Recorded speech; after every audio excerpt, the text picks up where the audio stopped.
Online reading पेक्षा आपण hard copy book केलं पाहिजे. इंटरनेटचा आणि गॅजेट्सचा मुलांनी कमीत कमी वापर केला पाहिजे. ती मुळात आपल्या डोळ्यासमोरच या गेमिंग ॲपमुळे झाले. ती पुण्यामधला एक 14 वर्षाचा मुलगा आहे. त्यांनी केली आणि त्यांनी नोटमध्ये लॉग आउट लिहिलं. गाझियाबाद मधल्या 3 मुलींनी, ज्या तिन्ही बहिणी, तिने एकत्र, कारण त्यांना तो टास्क होता ती कोरियन ॲपच्या माध्यमाने. या पुढच्या पिढीला बर्बाद करण्याचं काम जर हे ॲप करणार असेल तर त्यांच्यावरती कडक कारवाई होणं हीच आमची मागणी आहे.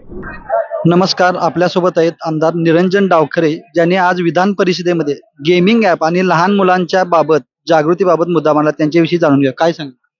आज लक्षवेधीच्या माध्यमाने अधिवेशनामध्ये एक गेमिंग ॲपच्या संदर्भातला अतिशय महत्त्वपूर्ण विषय मी मांडला आणि त्याच्यामध्ये फार विस्तृत पद्धतीने चर्चा झाली. 59 मिनिटं या विषयासंदर्भात चर्चा झाली आणि माननीय मंत्री महोदय आशिष शेलार यांनी या विषयासंदर्भात अतिशय गंभीरपूर्वक आणि विस्तृत असं उत्तर दिलेलं आहे.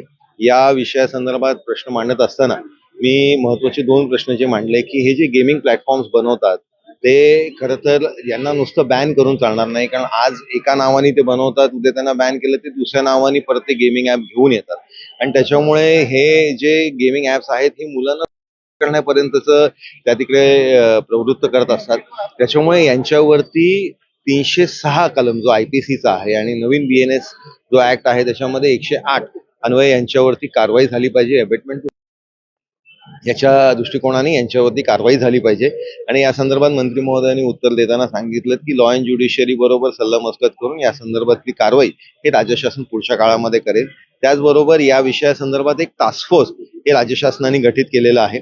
ज्याचा जो एक अहवाल आहे तो आमची मागणी आहे की तो लवकरात लवकर टेबल केला पाहिजे. तो माननीय मंत्री महोदयांनी सभागृहाला आश्वासित केलेला आहे की या पुढच्या अधिवेशनाच्या आत तो पूर्ण रिपोर्ट जो आहे, जो अहवाल आहे तो टेबल केला जाईल आणि सर्व सदस्यांना तो उपलब्ध होणार आहे.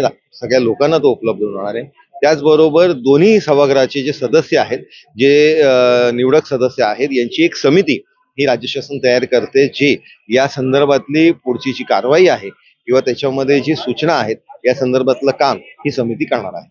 यामध्ये आपण एक ऑस्ट्रेलियन कायद्याचा सुद्धा उल्लेख केलेला दिसला, त्याबद्दल काय. याच्यामध्ये ऑस्ट्रेलियामध्ये आता जी पद्धत त्यांनी अवलंबली आहे की ऑनलाईन रीडिंग पेक्षा आपण हार्ड कॉपी बुक केलं पाहिजे. इंटरनेटचा आणि गॅजेट्सचा मुलांनी कमीत कमी वापर केला पाहिजे. या पद्धतीने आपणही याचा एक संस्कार रूपी शाळेंमध्ये असेल किंवा विद्यार्थ्यांमध्ये कॉलेजेसमध्ये असेल या पद्धतीची संस्कार रूपी त्यांच्यावरती कारवाई काम त्या तिकडे त्या पद्धतीने केलं पाहिजे. तर या संदर्भातली ही सूचना हे राज्य शासन सकारात्मक पद्धतीने बघतंय आणि पुढच्या काळामध्ये या संदर्भातली या पद्धतीने पुढचं कारवाई कशी करता येईल हे राज्य शासन करणार आहे. या संदर्भात आपण काही ताजी उदाहरणं सुद्धा आज लक्षवेधीच्या मध्ये सांगितली होती, ती कोणकोणती सांग. ती मुळात आपल्या डोळ्यासमोरच या गेमिंग ॲपमुळे जे सुसाईड झाले, ती पुण्यामधला एक 14 वर्षाचा मुलगा आहे. ते लॉग आउट लिहिलं. गाझियाबाद मधल्या 3 मुलींनी, ज्या तिन्ही बहिणी, तिने एकत्र सुसाईड केला, कारण त्यांना तो टास्क होता ती कोरियन ॲपच्या माध्यमाने. त्या मुलींनी आपल्या वडिलांना लिहिताना सॉरी पापा सॉरी असं दिलं. हे अतिशय हृदय पिळवून टाकणाऱ्या अशा घटना आहेत आणि याच्यामध्ये ते कुटुंब तर उद्ध्वस्त होतं, पण समाजामध्ये फार मोठा गंभीर याचा एक आपल्याला त्याचा प्रतिसाद होताना बघतो आणि त्याच्यामुळे अशा गोष्टी ज्या पुढच्या पिढी जर या पुढच्या पिढीला बर्बाद करण्याचं काम जर हे ॲप करणार असेल तर त्यांच्यावरती कडक कारवाई होणं हीच आमची मागणी आहे. या तुमच्या मुद्द्याला विरोधकांनी सुद्धा तितकाच सकारात्मक प्रतिसाद दिला आणि सर्व पक्षीय समिती नेमण्याचं ते ठरलं गेलं. याबद्दल याच्यामध्ये सर्व सदस्यांनी सभागृहामध्ये सत्ताधारी असतील किंवा विरोधी पक्षाचे असतील या सगळ्यांनी एकमत याच्यामध्ये नोंदवलेलं आहे आणि हा समाजामधला अतिशय गंभीर विषय आहे आणि त्या दृष्टिकोनाने माननीय मंत्री महोदयांनी आज सभागृहामध्ये माननीय आशिषजींनी सभागृहाला या संदर्भातला अवगत केलं की दोन्ही सभागृहाच्या सदस्यांची म्हणजे विधानसभेचे आणि विधान परिषदेचे काही निवडक सदस्यांची एक समिती स्थापन करून या संदर्भातली पुढची कारवाई केली जाईल. अधिवेशन सुरू होऊन आता 3रा दिवस आहे जवळपास. या अधिवेशनामध्ये अजितदादांची कमतरता सगळ्यांना जाणवते. आपल्या काही आठवणी असतील त्यांच्याविषयी. अजितदादांच्या बऱ्याच आठवणी आहेत. खरं तर अजितदादांच्या माध्यमाने 11 वेळा अर्थसंकल्प मांडला गेला होता आणि त्यांचा ते आपल्या राज्यातले दुसरे अर्थमंत्री होते की त्यांनी 11 वेळा मांडलं. कदाचित 2029 पर्यंतचा जो टेन्युअर त्यांचा होता तिथपर्यंत त्यांनी या राज्यातला सगळ्यात हायएस्ट वेळा अर्थसंकल्प मांडणारे अर्थमंत्री ते असले असते. दादांबद्दलच्या आठवणी अशा बऱ्याच आहेत, पण मुळात राजकारणापलीकडे संबंध कसे जपले पाहिजेत, कसे टिकवले पाहिजेत, ही दादांकडनं नेहमी शिकण्यासारखं आहे. आणि दादांसारखे जे अशी व्यक्तिमत्व आहेत यांनी खरं तर आमच्या सगळ्या तरुण आमदारांसाठी एक दीपस्तंभासारखं काम केलेलं आहे. त्याच्यामुळे निश्चितच ते आमच्यासाठी एक प्रेरणा आहेत.